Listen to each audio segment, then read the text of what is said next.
Drivers meeting! Day 4, Ultimate Adventure 2017. Here we go. Hey! So Trent is going to be leading us out again. Here's Trent. How'd everybody like yesterday? It was pretty rad, I thought. I don't know, some of you may have been miserable. It's probably one of my favorite segments of the entire trip. So we are first going to go to the Tonto Bridge State Park. The Tonto Bridge State Park is located just a few miles north of Payson. It contains what is believed to be the world's largest natural travertine bridge.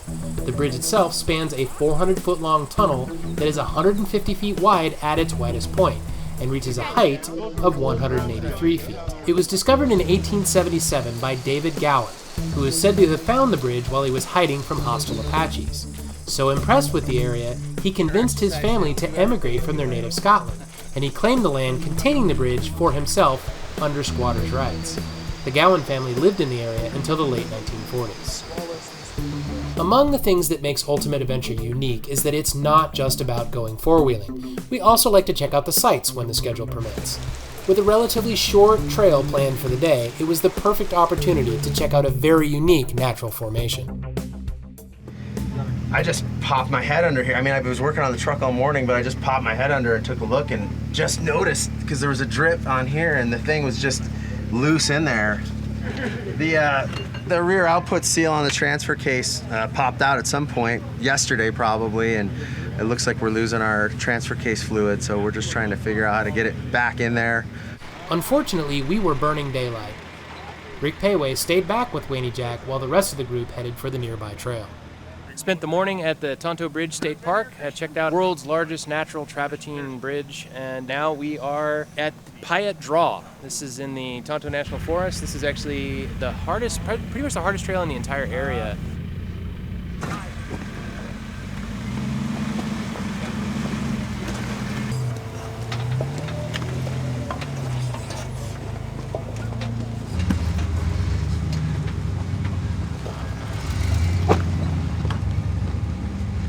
Down in like a riverbed, so we've got a lot of small rock, a couple bigger rock. We're at, I don't know, 5,000 feet or so. Well, we'll take a look over here. 5295. At our Mogollon, 5295. So it's a little cooler, which is very welcome after some of the heat we've been in lately. So it's good. We've got some good rock crawling going. Looking forward to the rest of the trail.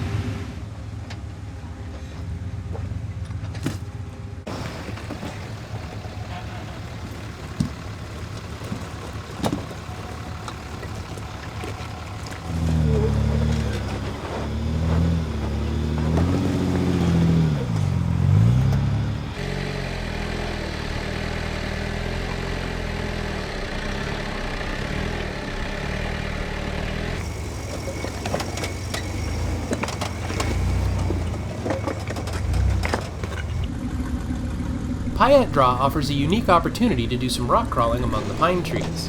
There are some deceivingly difficult obstacles here that gradually get harder until eventually reaching a gnarly obstacle at the end called the filter. It also turned out that Pyeatt would show many of us weaknesses caused by spending 3 hard days on rough back roads. Vern kind of slipped off of a rock and ended up getting kind of turtled on a really big rock. It was all in the transfer case and front drive shaft and everything, so just whipped out the voodoo rope and gave him a quick tug, and 30 seconds later he's free. That's all right.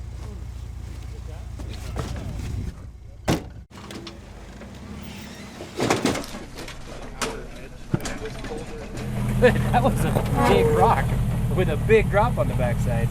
You know, normally you're supposed to walk that stuff, and I didn't bother. I just went in with both feet. Fortunately, James Watson was there from Off-Road Design, and he gave me a good spot at a critical moment, and I was able to get through unscathed somehow.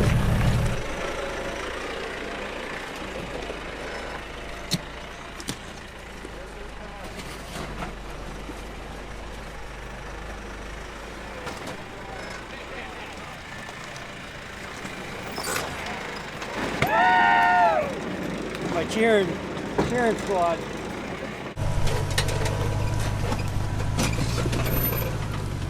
Reader Chris Paul has been having a fairly trouble-free trip so far, which is impressive considering the amount of custom fabrication that has been done to his H3. He knows his truck inside and out, and he isn't afraid to put it anywhere.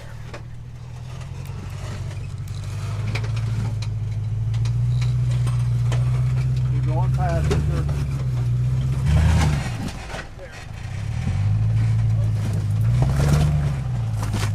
You got it.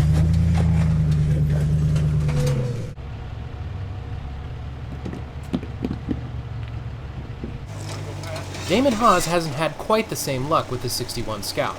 A leaky fuel cell was discovered early in the trip, and the healthy small block Ford hasn't been very happy with the triple-digit heat, hence going roadkill style with no hood. But none of that has stopped Damon and his co-driver John from being a part of every trail so far.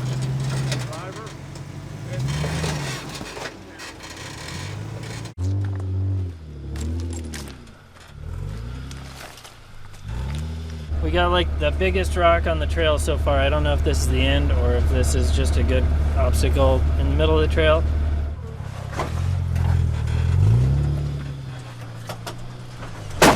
Everybody's making it clean. We've had a few guys hung up.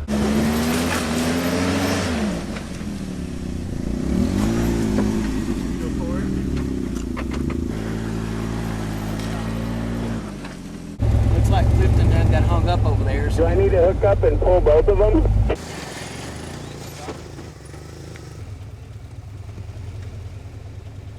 Remember that everyone is fully loaded with all the gear they're going to need for the entire week, and wheeling with several hundred extra pounds of gear also makes the rigs behave very differently. It's also a lot harder on equipment. Let's roll it, Carnage. Right on. Come back to me a little bit. The Diesel Power Products crew are no strangers to stuffing 10 pounds of truck in a 5-pound hole. Thanks to some careful spotting, Cooper made this obstacle look easy. It's going to the tailgate. Sorry, new tailgate. It's hard to imagine an Ultimate Adventure without off-road designs Stephen and James Watson. Their hot rod convertible K30 may be one of their most capable creations yet. A flexi suspension, LS power, and Magnum gearing are among the good bits on this truck. That's pretty good stuff. Now we're getting into some rock crawling. Love this place. A lot of good, you can pick your own line. 3 or 4 different lines. The creek bed from left to right is about 50 yards wide, and there's all kind of little obstacles strung out throughout the creek bed. It's a cool place.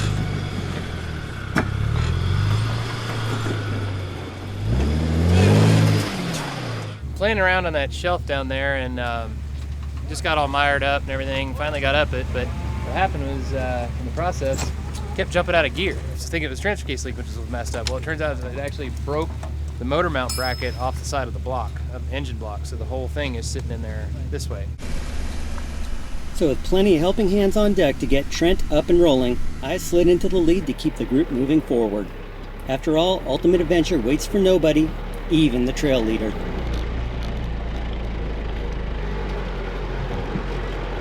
Turns out Trent conveniently happened to break down just before Pyeatt Draw's party piece. The filter is a huge, gnarly waterfall climb with an unnerving drop off to the passenger side of the vehicle. So we're just ending up with too many things hitting all at the same time. We have both front tires trying to climb big rocks, and the rear's hung up, and both tires in a hole, and the rear diff's hitting, and the tie rod's hitting. So we need to reposition things. I think this line's going to be this big if anybody gets up it. After several attempts, we finally found the perfect combination of gearing in the off-road design Magnum transfer case system. We walked up with just the right amount of wheel spin and some great spotting from Stephen Watson. Meanwhile, further back on the trail, Trent and the cronies were hard at work. 2 of the bolts broke off in the block. We got one of them out, no problem. The other one was actually broke off, almost kind of countersunk in the block itself, and of course that's the one that's not spinning. We drilled a little bit of a hole into that bolt.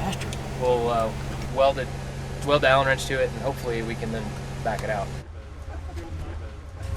Okay, so we slid over a little bit. There's a little outcropping, and it grabbed the rear drive shaft. They had an argument, and the drive shaft did not win. Longer wheelbases like the Watson's K30 have an easier time straddling the double whammy. and it doesn't hurt to have 525 horsepower on tap when you need it. The sun was getting low, and by now we should have been sipping beverages in camp, but Pyeatt Draw had other plans for the UA. With several rigs under repair and most of the group left on the wrong side of the filter, we started stacking rocks and doing whatever it took to get a move on.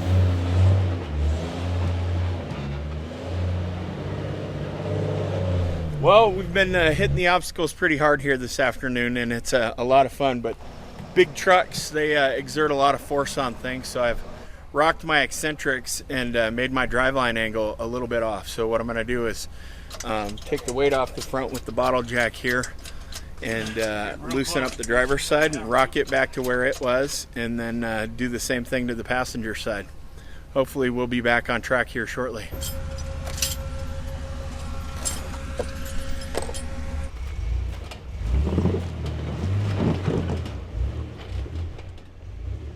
Four-wheel and off-road tech editor Vern Simons brought his family station wagon.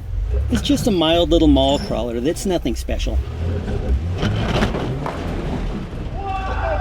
Yeah, right. Vern flat out knows how to build stuff, and he's one of the best off-road drivers out there. Both he and his vehicles epitomize the word sleeper. I really didn't think I was going to make it. I was pretty sure I was going to be on the winch. I'm pretty sure everybody else has 38s or 40s, and I'm on 37s. And I really didn't think I was going to make that. I'll take it. 2 of the 3 bolts are broken, and the third, the tab on the motor mount bracket is broke. So I guess we're just gonna jack up the motor. Hopefully we can get the broken bolts out of the block. I've got a countersink in case you want to countersink it. I need what come in that bag originally. This is the way we work out here. We're all in this to help each other out. Yes. This will be perfect. This will be exactly what I need. It's a Craftsman, so a lifetime warranty in case I snap the end off of it.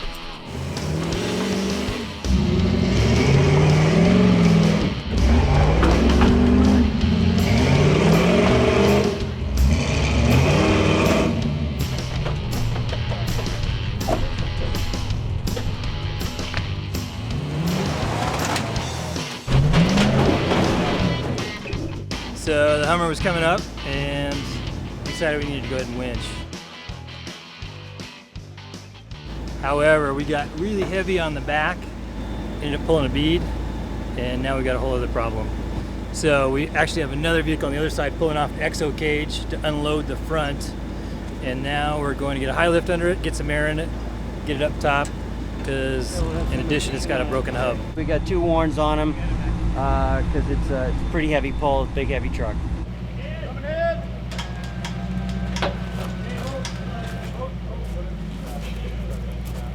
We just got the bead reseated, and hey, it's all the fun on a day in the trail. Part. Yep, that's a busted hub. See the broke ring around here, shrapnel in there, big crack. Meanwhile, we're still fighting extracting broken bolts, and Chris Durham is taking care of the broken bracket. One of the bolts proved impossible to remove, so we just ran with 2 on the welded up engine drum.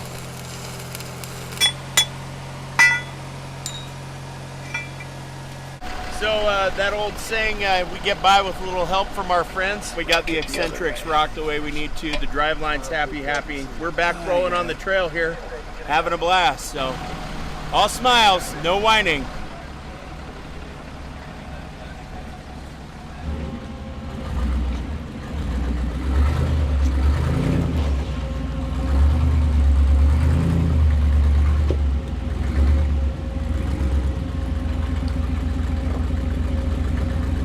Yeah, my passenger rear was undercut and lifting the front end, so I figured I'd let Warren do the job.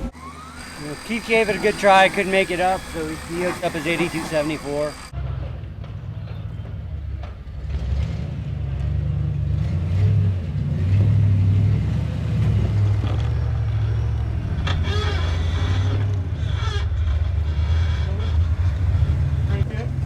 Passenger.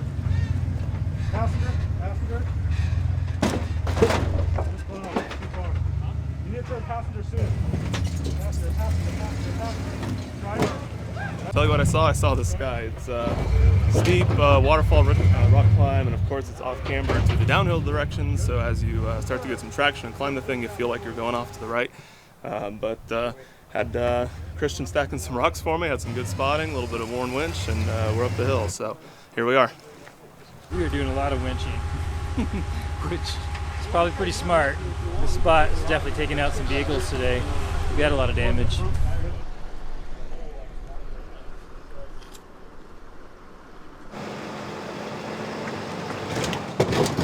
I don't have the best approach angle with the front bumper being as low as it is, even with the 42s. We got the nose to lift, got up as high as we could.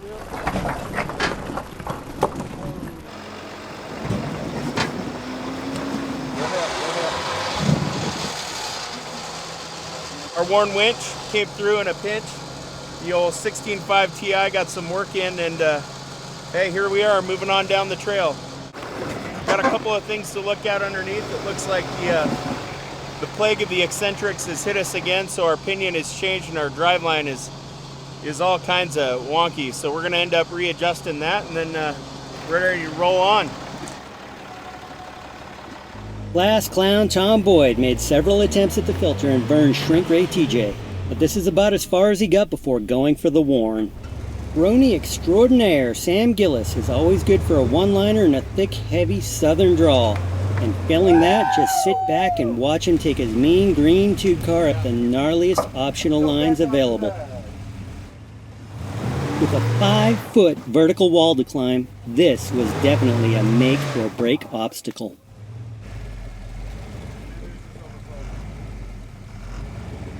Chris Durham can sniff out the right line on an obstacle easier than a bloodhound. As one of the early pioneers of competitive rock crawling, we've yet to see Chris break a sweat on the trail no matter what he's driving. It's kind of different for me driving a school bus, but I enjoy it. It's about 2,000 pounds heavier than what I'm used to and a foot and a half longer than what I'm used to, and you just kind of figure out how to make it work. I have this all figured out in my head, but I don't know how it's going to work out in real life. If Chris is driving a school bus, Dirthead Dave is in a go-kart by comparison. One of the smallest rigs on UA this year, Dave's Rugged Radios Amigo easily hangs with the big rigs. And then there's famous Freddie Williams and the Cummins R2.8 turbo diesel powered tube sock. Yep, a mere 3.5 hours later, I'm caught up with the group. Wow, what a day I had draw. What I thought was going to be a fairly quick trail day has turned into probably some of the worst carnage of the trip so far. I broke, engine mount, we had a drive shaft go, a transfer case fitting go bad. Great trail. We're running out of daylight, really need to get up to our campsite for the night.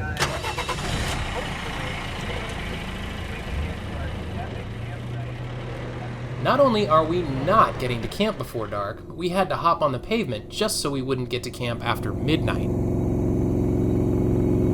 It's going to be a late one, but the guys are in for a surprise when they wake up in the morning that's going to make it well worth it. Tomorrow there's a whole lot more in store, including epic scenery and a stop that must be very much what it's like to go four-wheeling on the moon.